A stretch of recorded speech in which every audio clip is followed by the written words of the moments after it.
हम लोग कुछ सेंटेंसों का अभ्यास करते हैं और यदि आप चाहते हैं कि आपको अंग्रेजी में अनुवाद करना अच्छी तरह से आ जाए तो इस तरह के सेंटेंसों को खूब प्रैक्टिस करिए और आप मेरे लगातार वीडियो को देखते रहेंगे तो हम आपको थोड़ा थोड़ा करके प्रैक्टिस कराते रहेंगे। जैसे हम प्रेजेंट इंडेफिनिट टेंस का कुछ वाक्य आपको अभ्यास करवाते हैं। पहला वाक्य है वह जाता है। सबसे ज़्यादा पूछे जाने वाला सेंटेंस है वह जाता है। तो वह की अंग्रेजी हो गई ही और जाने की अंग्रेजी हो गई गो। तो ही गो, अब चूंकि ये प्रेजेंट इंडेफिनिट टेंस है और इसका सब्जेक्ट सिंगुलर में है तो गो में क्या लग जाएगा, ईएस। तो क्या हो गया, ही गोज। वह जाता है, ही गोज। इसी तरह से दूसरा वाक्य है वह नहीं जाता है। वह नहीं जाता है तो इसके लिए हम क्या करेंगे, डज नॉट का प्रयोग करेंगे और क्रिया की पहली अवस्था लिखेंगे। तो वह नहीं जाता है, ही डज नॉट गो। ठीक है, यानी कि जब प्रेजेंट इंडेफिनिट टेंस का वाक्य निगेटिव होता है तो हम उसमें डू नॉट और डज नॉट का प्रयोग करते हैं, लेकिन जब हमारा सब्जेक्ट ही होता है तो हम उसके साथ डज नॉट का ही प्रयोग करते हैं। तो हमारा सेंटेंस हो गया वह नहीं जाता है, ही डज नॉट गो। तीसरा वाक्य है क्या वह जाता है।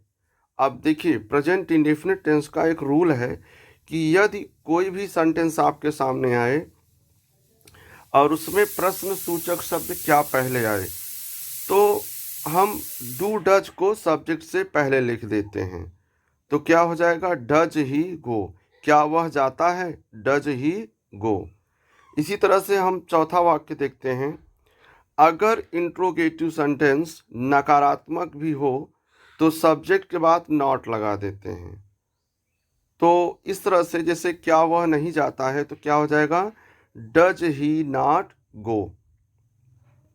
पांचवा वाक्य देखते हैं वह क्यों जाता है। अब देखिए यदि प्रश्नसूचक शब्द वाक्य के बीच में आता है तो सबसे पहले उसकी अंग्रेजी हम लिखते हैं और उसके बाद सहायक क्रिया डू डज को लिखते हैं। तो इस तरह से हो गया वह क्यों जाता है, व्हाई डज ही गो। छठवां सेंटेंस देखते हैं वह क्यों नहीं जाता है।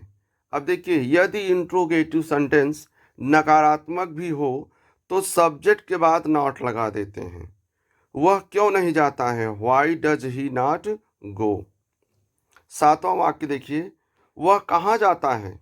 अब इसमें भी देखिए प्रश्न सूचक शब्द वाक्य के बीच में है तो सबसे पहले हम कहाँ की अंग्रेजी लिखेंगे, वेयर। उसके बाद सहायक क्रिया डज, सब्जेक्ट ही, उसके बाद क्रिया गो।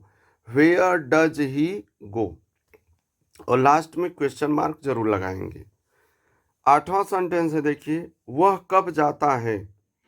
वह कब जाता है, व्हेन डज ही गो। वह किसके साथ जाता है।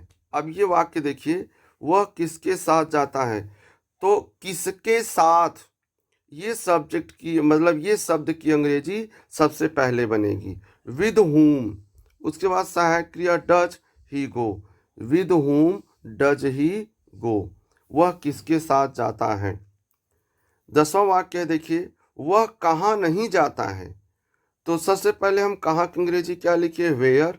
उसके बाद सहायक क्रिया डज, सब्जेक्ट लिखे ही और एडवर्ब नॉट। उसके बाद मेन वर्ब की first form go. Where does he not go.